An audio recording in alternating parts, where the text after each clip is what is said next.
बिस्मिल्लाहिर्रहमानिर्रहीम, अस्सलाम वालेकुम। भयानक रात, बड़ी तबाही वाली रात। अमेरिका ने ईरान पर जो अटैक किया, ईरान के ब्रिजेस उड़ा दिए इन्होंने। पहली दफा ऐसी सूरत हाल देखने को मिली है कि अमेरिका ने ईरान के ब्रिजेस, अब ये जो रिसेंट जंग में, उड़ाने शुरू कर दिए। लेकिन इस सारी सूरत हाल में उन्होंने ऑपरेशन किया, काफी सारी चीजें उन्होंने तबाह की।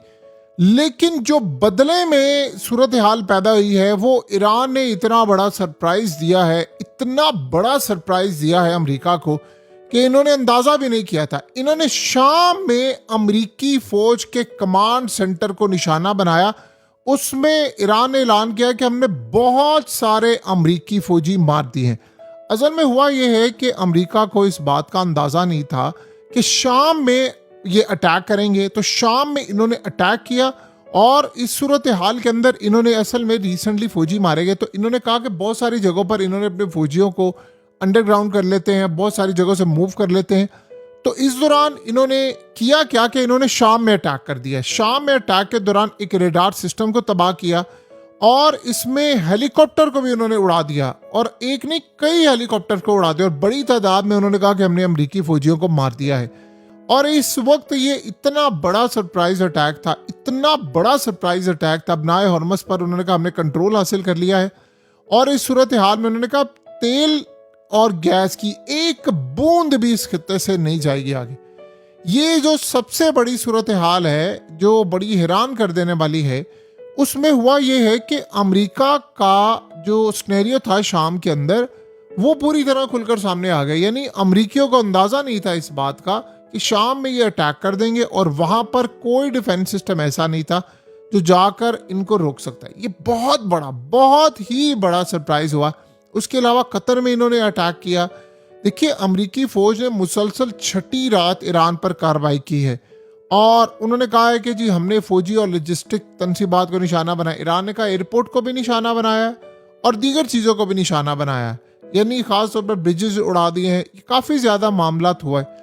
लेकिन जो सबसे ज़्यादा सूरत हाल है ख़राब, वो ये है कि अमेरिका पर पहली दफ़ा शाम में अटैक हुआ है।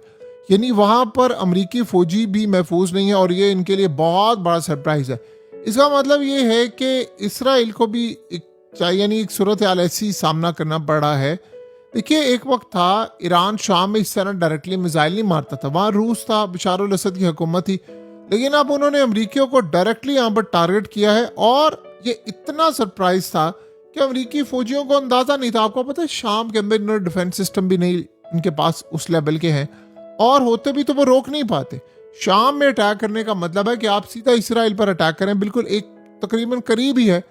वहां पर ना तो अमेरिकी फौजी तैयार थे। अब रिसेंटली हुआ ये कि अमेरिका ने अपने बहुत सारे हाई लेवल के जो कमांडोज थे वो शाम में मुंतकिल कर दिए। इन्होंने रिसेंटली अटैक किया तो ईरान के फौजी उसमें मारे गए, तो ईरान ने उसका बदला लेना था। यानी कतर समेत दीगर जगहों पर जब अटैक होता है तो बहुत सारी जगह ऐसी होती हैं कि जहां पर अमेरिकी अपने अहम तरीन ऑफिसर्स को, कमांडर्स को निकाल कर ले जाते हैं। तो इनको पता ही चला कि शाम में वो गए हैं, इन्होंने शाम में जाकर वो अटैक कर दिया। ये बहुत बड़ा सरप्राइज था, बहुत ही बड़ा सरप्राइज था।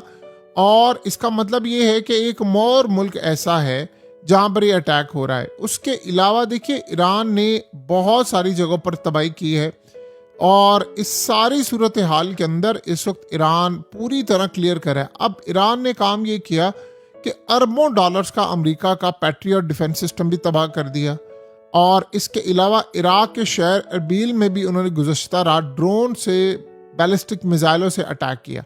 सो काफ़ी ज़्यादा इस वक्त अमेरिका को बड़ी परेशानी का सामना करना पड़ा है कि एक और मुल्क ऐसा आया है। देखिए, हर जगह तो आप हिफाजत नहीं कर सकते। अमेरिका के 50,000 से ज़ायद फौजी इस वक्त खित्ते में मौजूद है। इस वक्त सब के सब निशाने पर आ चुके हुए हैं। तो ये बड़ी अजीब सूरत हाल है। देखिए, अमेरिका ने जो अटैक किया उसमें ईरान के आम लोग भी मारे गए हैं, काफ़ी ज़्यादा उनको नुकसान भी हुआ है। अब ईरान ने कुवैत में अटैक किया, कतर में अटैक किया, बहरीन में किया, ओमान वाली साइड पर किया, और वो अटैक पर अटैक करे। लेकिन शाम में जो अटैक हुआ है उसे काफ़ी ज़्यादा अमेरिका को झटका दिया, और ये आप समझ लें एक बहुत बड़ा एक सरप्राइज अटैक था, जो असल में अमेरिका के लिए एक तबाही का सामान लेकर आया।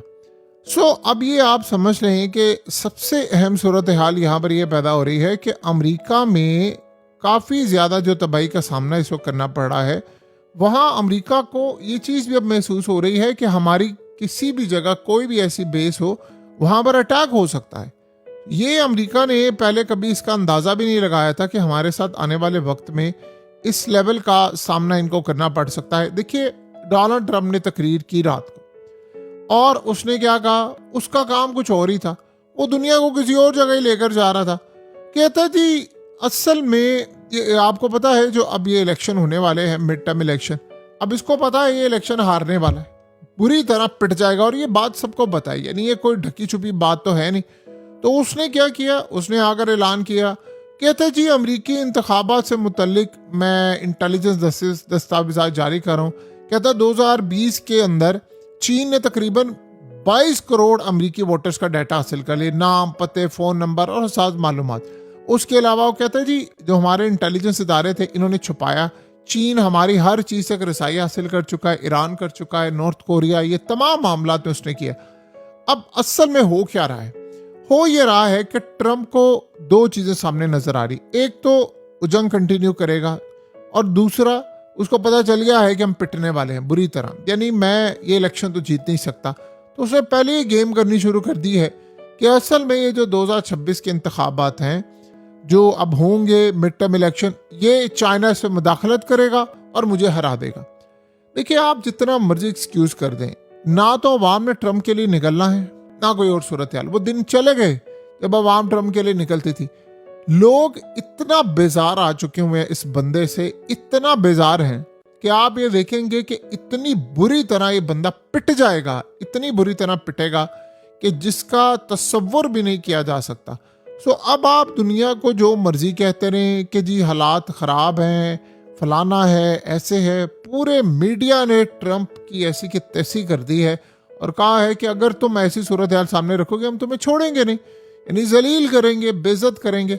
ये अमेरिका के लिए बहुत ज़्यादा चैलेंजिंग सूरत हाल पैदा हो गई है कि उसके प्रेसिडेंट देखिए पिट रहा है बुरी तरह।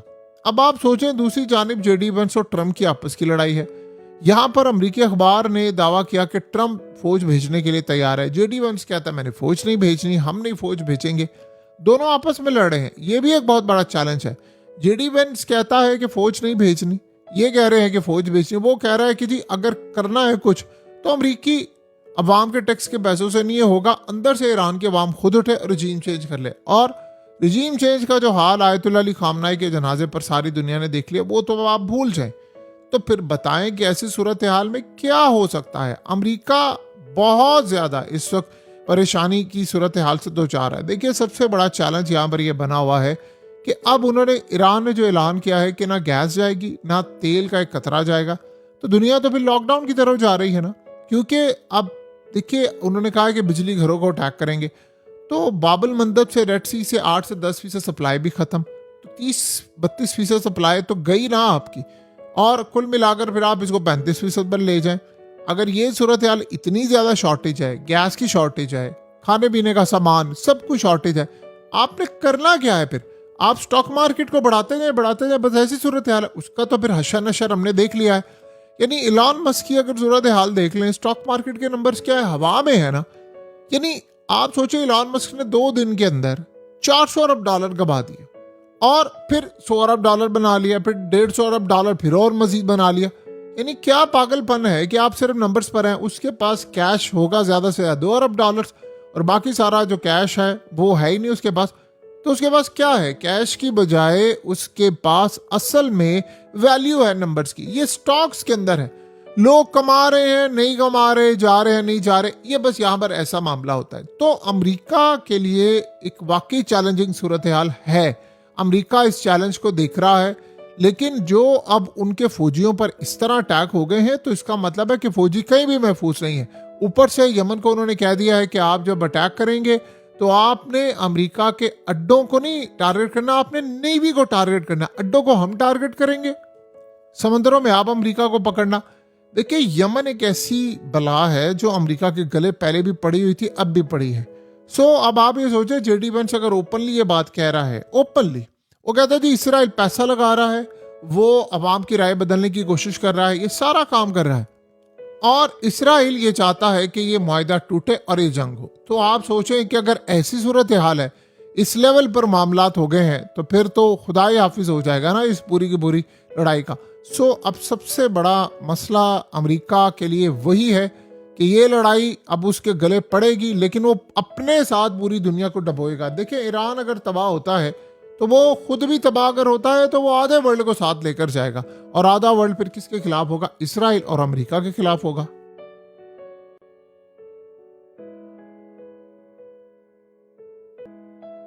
हकीकत टीवी को सब्सक्राइब करना मत भूलें, वीडियो को लाइक करें, शेयर करें और कमेंट सेक्शन में अपनी राय का इजहार जरूर करें।